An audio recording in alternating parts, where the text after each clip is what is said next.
C'est une affaire qui met Donald Trump dans l'embarras. Ce mardi, plus de 33 000 documents liés à l'homme d'affaires et criminel sexuel Jeffrey Epstein ont été rendus publics par la justice américaine. Mais de nombreuses victimes accusent le président de manquer de transparence au sujet de cette affaire. Alors pourquoi est-ce que les regards se tournent vers Trump dans cette histoire? Et est-ce que ces nouveaux documents révèlent quelque chose? Salut, c'est Hugo, j'espère que vous allez bien et c'est donc le sujet à la une de ces actualités du jour. Alors ce mardi 3 septembre, une commission de la Chambre des représentants, donc l'équivalent de l'Assemblée nationale mais là-bas aux États-Unis, a publié des milliers de pages liées à l'affaire Epstein, une affaire dont on a beaucoup parlé ces derniers mois et qui revient une nouvelle fois dans l'actualité. Ces dossiers, ils sont issus d'informations judiciaires, ils ont notamment été préparés et conservés par plusieurs entités officielles américaines, c'est le cas par exemple de la justice, du FBI, et c'est donc des documents qui ont été remis aux élus qui les ont ensuite rendus publics. Pour vous remettre un petit peu de contexte, Jeffrey Epstein, c'était donc un financier américain très influent, accusé d'avoir mis en place entre 2002 et 2005 au moins un grand réseau d'exploitation sexuelle de jeunes filles mineures. Concrètement, il faisait venir des jeunes filles dans ses résidences pour les contraindre à des actes sexuels rémunérés, ce qui constitue des faits graves de pédocriminalité. Et certaines victimes étaient même ensuite poussées à recruter d'autres mineurs pour alimenter ce système. Alors au début des années 2000, plusieurs jeunes filles mineures avaient déjà accusé Jeffrey Epstein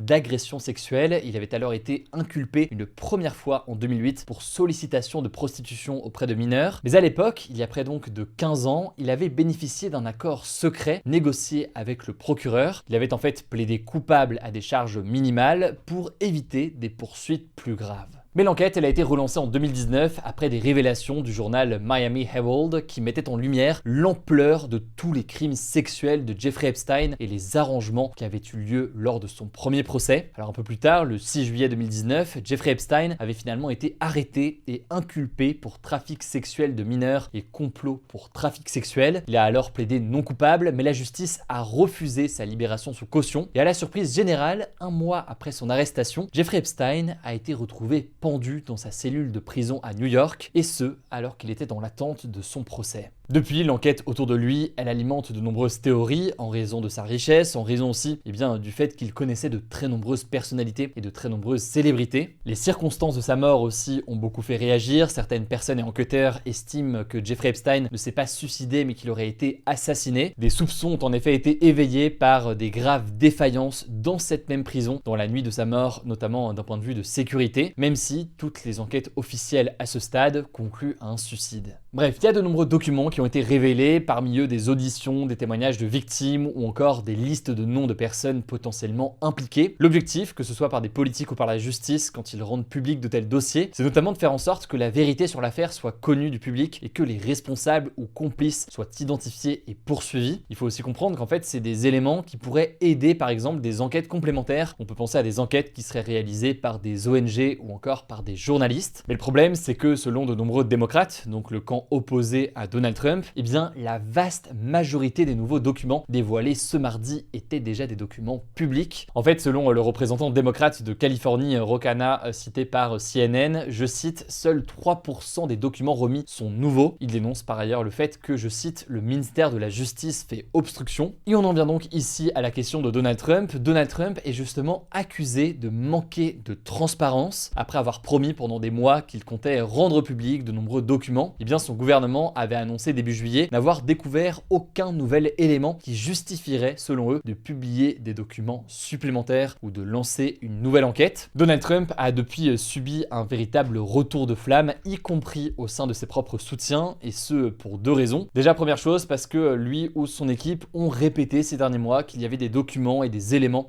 qui devaient être révélés. Et puis en parallèle, on sait tout de même que Donald Trump lui-même était proche de Jeffrey Epstein jusqu'au milieu des années 2000. Donald Trump lui-même a reconnu ses liens avec Jeffrey Epstein, même si aucun comportement illégal ou répréhensible lui a été reproché. En tout cas, aucun comportement répréhensible dans le cadre de cette connaissance et de cette relation avec Epstein, puisqu'il faut tout de même noter et rappeler que Donald Trump a déjà été condamné pour agression sexuelle dans le passé. En tout cas, en juin 2025, lors d'une période de tension entre Elon Musk et Trump, le milliardaire Elon Musk avait déclaré, le tout sans fournir de preuves, que Donald Trump figure dans les dossiers Epstein et que c'est, je cite, la vraie raison pour laquelle ils n'ont toujours pas été rendus publics. Une affirmation qu'il avait cependant fait, il faut rester factuel sans apporter de preuves. Fin juillet, le Wall Street Journal avait aussi rapporté l'existence d'une lettre, une lettre écrite par Donald Trump en 2003 pour le 50e anniversaire de Jeffrey Epstein. Et dans cette lettre, Trump aurait écrit à Epstein, je cite, « Un ami est une chose merveilleuse, joyeux anniversaire et que chaque jour soit un nouveau secret merveilleux ». Selon le média, la lettre, elle incluait aussi le dessin d'une femme nue avec la signature de Trump placée à l'endroit correspondant au poil pubien. Donald Trump avait immédiatement rejeté cette information et engagé une procédure judiciaire contre le Wall Street Journal. En tout cas, dernière chose qu'on peut noter avant de passer au reste de l'actualité, un groupe d'une dizaine de victimes d'Epstein a également promis de compiler leur propre liste de noms liés à cette affaire. En fait, ces personnes souhaitent contacter les autres victimes de Epstein pour assembler de manière confidentielle une liste de personnes liées à son réseau d'exploitation sexuelle. Selon plusieurs de ces femmes qui ont donc livré en public des témoignages sur leurs abus qu'ils ont subis pendant leur enfance, je cite, « Le gouvernement connaît la vérité ». À noter enfin qu'une proposition de loi a été déposée à la Chambre des représentants pour contraindre le ministère de la Justice à publier l'intégralité des archives Epstein. On continuera donc à suivre la situation. Je rappelle pour tous les nouveaux que ce format, en cette rentrée, il est aussi toujours disponible en version podcast. Et sur ce même podcast, vous pouvez désormais retrouver les actus du jour, les actus culturelles, mais aussi mes interviews. Pour suivre donc tous ces formats-là directement sur un podcast, vous tapez Hugo Décrypte sur Spotify, Apple Podcast ou autre. Vous allez pouvoir le retrouver. Je vous laisse avec Julie pour le reste de l'actualité importante du jour et je reviens juste après. Merci Hugo et bonjour à tous. Je voulais commencer par faire un point sur le déraillement du funiculaire de Gloria, qui est l'un des moyens de transport les plus emblématiques de Lisbonne au Portugal. L'incident s'est produit peu après 18h ce mercredi dans le centre historique de la capitale portugaise. Au moment où l'on enregistre cette vidéo, au moins 17 personnes sont mortes et 21 autres ont été blessées selon les secours. Parmi les blessés se trouve notamment une Française selon le ministère français des Affaires étrangères. Alors d'après plusieurs médias locaux, dont Diario de Noticias, un câble s'est détaché provoquant une perte de contrôle du funiculaire qui a ensuite percuté un bâtiment. Une enquête judiciaire a été ouverte pour déterminer les causes exactes de l'accident. Et en attendant, le maire de Lisbonne a demandé la suspension immédiate des autres funiculaires de la ville afin d'y mener des inspections techniques. Le gouvernement portugais a décrété une journée de deuil national ce jeudi 4 septembre. 3 jours de deuil officiel ont par ailleurs été décrétés à Lisbonne. Deuxième actu, 3 syndicats majoritaires de la SNCF, la CGT Cheminots, UNSA Ferroviaire et CFDT Cheminots ont appelé à la grève le 18 septembre dans un communiqué commun publié ce mercredi. Sudrail, qui est le 3e syndicat ferroviaire, n'a de son côté pas signé ce communiqué. Il avait cependant lancé fin août un autre appel à la grève, mais pour le 10 septembre. On en a d'ailleurs déjà beaucoup parlé. Ce jour-là, un important mouvement citoyen de blocage est prévu en France. Mais pour en revenir au 18 septembre, en Île-de-France, les principaux syndicats de la RATP ont également appelé, je cite, à une journée de grève et de manifestations massives. Plusieurs syndicats du secteur aérien ont aussi appelé à la grève ce même jour, dont le puissant syndicat national des contrôleurs du trafic aérien, le CNCTA, qui est majoritaire dans ce métier. Face à cet appel, le ministre des Transports, Philippe Tabarot, avait réagi en affirmant qu'il ne céderait pas. Dans tous les cas, que ce soit le 10 ou le 18 septembre, l'objectif reste le même, se mobiliser contre les projets d'économie budgétaire annoncés par le Premier ministre François Bayrou. On suivra ça. Troisième actu, le président russe Vladimir Poutine a déclaré ce mercredi être ouvert à une rencontre en face-à-face avec le président ukrainien Volodymyr Zelensky, mais à Moscou, en Russie. Cette proposition a été jugée inacceptable par le ministre ukrainien des Affaires étrangères. Celui-ci a précisé qu'au moins 7 pays sont déjà prêts à accueillir les 2 dirigeants, dont l'Autriche, le Vatican, la Suisse, la Turquie et 3 pays du Golfe. En parallèle, la coalition des volontaires qui a été créée en soutien à l'Ukraine s'est réunie ce jeudi à l'Elysée à Paris. Au total, 35 dirigeants, principalement européens, ont participé à cette réunion. Certains étaient en visioconférence et d'autres directement sur place. C'est le cas du président ukrainien Volodymyr Zelensky et de la présidente de la Commission européenne Ursula von der Leyen. Le but de cette réunion était de finaliser les garanties de sécurité robustes pour l'Ukraine selon Emmanuel Macron, qui est à la tête de la coalition avec le premier ministre britannique Keir Starmer.